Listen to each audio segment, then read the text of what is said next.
Praise the lord. దేవుడు మనల్ని ప్రేమించి మనకు మరొక దినాన్ని అనుగ్రహిస్తూ వచ్చారు. అందును బట్టి దేవునికి స్తోత్రం. ఉదయకాలము దేవుని వాగ్దానం. యోహాను సువార్త 15వ అధ్యాయము 7వ వచనం. మీకేది ఇష్టమో అడుగుడి, అది మీకు అనుగ్రహింపబడును. సో దేవుడు మనల్ని ప్రేమించి దినమంతటి కొరకై ఈ శ్రేష్టమైన ప్రశస్తమైన వాగ్దానాన్ని మనకు అనుగ్రహిస్తూ వచ్చారు. మీకేది ఇష్టమో అడుగుడి, అది మీకు అనుగ్రహింపబడును. అంటే దేవునికి ఇష్టమైనది మనము మన జీవితంలో మనకిష్టమైనది మనకు అనుగ్రహింపబడాలంటే దేవుని యొక్క వాక్యంలో రాయబడుతూ వచ్చిందనమాట. నా యందు నిలిచియుండుడి, మీ యందు నేనును నిలిచియుందును.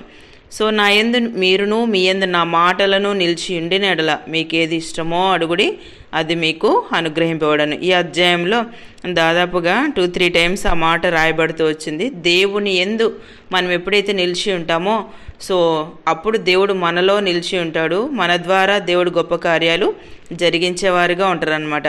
అంటే దేవుని యొక్క మాట మన హృదయంలో నిలుస్తూ వచ్చినప్పుడు, ఆ మాటల ప్రకారము మనం జీవిస్తూ వచ్చినప్పుడు సో మనకిష్టమైనది దేవుడు మనకి అనుగ్రహించేవారుగా ఉంటారు.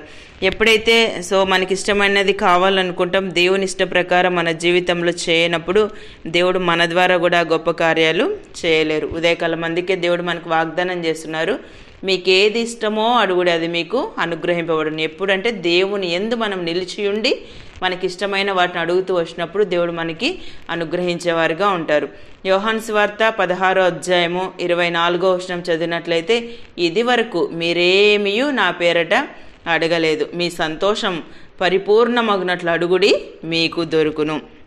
సో ఇది వరకు మీరేమియూ నా పేరట అడగలేదు అంటే మనము ఒకవేళ అడుగుచున్నా కూడా దేవుణ్ణి మనము ఏ విషయాలతో అడుగుతామో కూడా దేవుని యొక్క వాక్యంలో రాయబడింది. కొన్నిసార్లు మనం దురుద్దేశంతో మన స్వంత ఆశయాలు నెరవేర్చుకోవటానికి మనం అడుగుతూ వచ్చినప్పుడు దేవుడు మన జీవితంలో తన కార్యాలు చేయలేరు. దేవుని చిత్తమెరిగి అంటే ఆయన యొక్క ఆలోచనలు మనం గ్రహించి ఆ ప్రకారం మన జీవితంలో మనం అడుగుతూ వచ్చినప్పుడు దేవుడు ఖచ్చితంగా మన సంతోషం పరిపూర్ణమగునట్లుగా దేవుడు మనకు అనుగ్రహిస్తారు.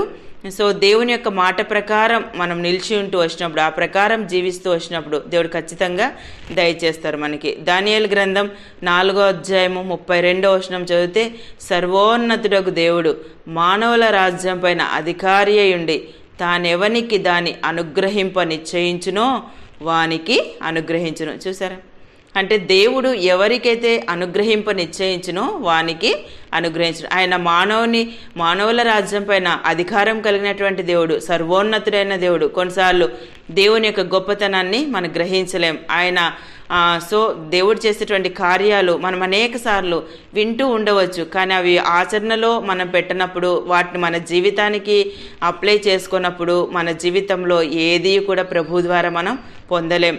సో దేవుణ్ణి ఎప్పుడైతే మనము అంటే దేవుని యొక్క వాక్య ప్రకారం మనం జీవించడానికి ఇష్టపడతామో, వాక్యాన్ని మన జీవితంలో అంటే మన జీవితానికి అన్వయించుకొని ముందుకు దాన్ని ఎలాగైతే సో దేవుడు చెయ్యగలడు అన్న దృఢమైన విశ్వాసంతో మనం ముందుకు వెళ్తామో సో దేవుడు మన ద్వారా గొప్ప కార్యాలు జరిగిస్తారు. ఇంకా నీవు అడగకుండానే, అందుకే రాయబడింది, మీకేది ఇష్టమో అడుగుడు, అది మీకు అనుగ్రహింపబడును. ఇది వరకు మీరేమియో నా పేరట అడగలేదు, సో మీ సంతోషం పరిపూర్ణమైనట్లు అడుగుడి, మీకు దొరుకును. అంటే దేవుని యందు మనం నిలిచి అడుగుతూ వచ్చినప్పుడు దేవుడు గొప్ప కార్యాలు చేస్తారు. ఇక్కడ దానియేలు గ్రంథంలో చదివిన రీతిగా మన దేవుడు సర్వోన్నతుడైన దేవుడు, ఆయన మానవుల రాజ్యం పైన అధికారం కలిగిన దేవుడు. తాను ఎవరికి దాన్ని అనుగ్రహింప నిశ్చయించునో వానికి అనుగ్రహిస్తాడు. అంటే తాను ఎవరికి దాన్ని అనుగ్రహింప నిశ్చయించును అంటే ఆ ప్రకారం ఎవరైతే చేయగలరో అలాంటి వారు దేవుని ద్వారా సో పొందగలరు అనమాట. ఉదయకాలం దేవుడు మనకు అనుగ్రహించిన ప్రశస్తమైన వాగ్దానం.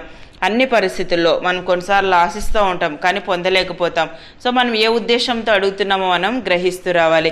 ఆయన మానవుల రాజ్యం పైన అధికారం కలిగినటువంటి దేవుడు.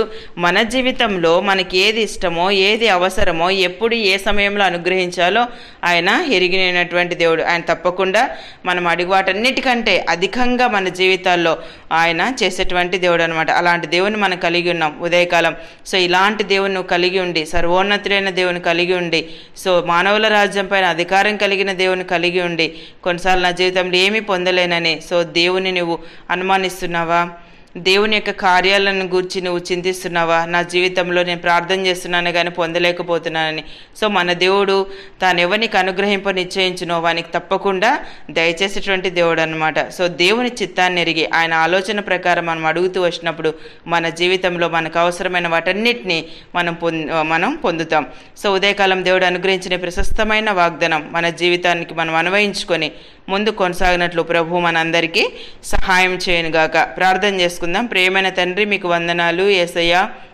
మమ్మలను ప్రేమించి మాకు అనుగ్రహించిన ఈ శ్రేష్టమైన వాగ్దానాన్ని బట్టి మీకు వందనాలు చెల్లిస్తుంటున్నాను. మీకు ఏది ఇష్టమో అడుగుడు, అది మీకు అనుగ్రహింపబడును అని సెలవిచ్చారు. ఉదయకాలం నిత్య జీవపు మాటలు వింటున్న మీ ప్రజలందరినీ కూడా జ్ఞాపకం చేసుకునండి. వారి జీవితాల్లో ఏది ఇష్టమో ఏది అవసరమో మీరు ఎరిగినటువంటి దేవుడు. మీ యొక్క ప్రజల అవసరతను మీరు తీర్చి అన్ని విధాలా సహాయపడుతూ రావాల్సిందిగా కోరుతూ యేసు ప్రభు నామమున ప్రార్థిస్తున్నాను తండ్రి. ఆమెన్.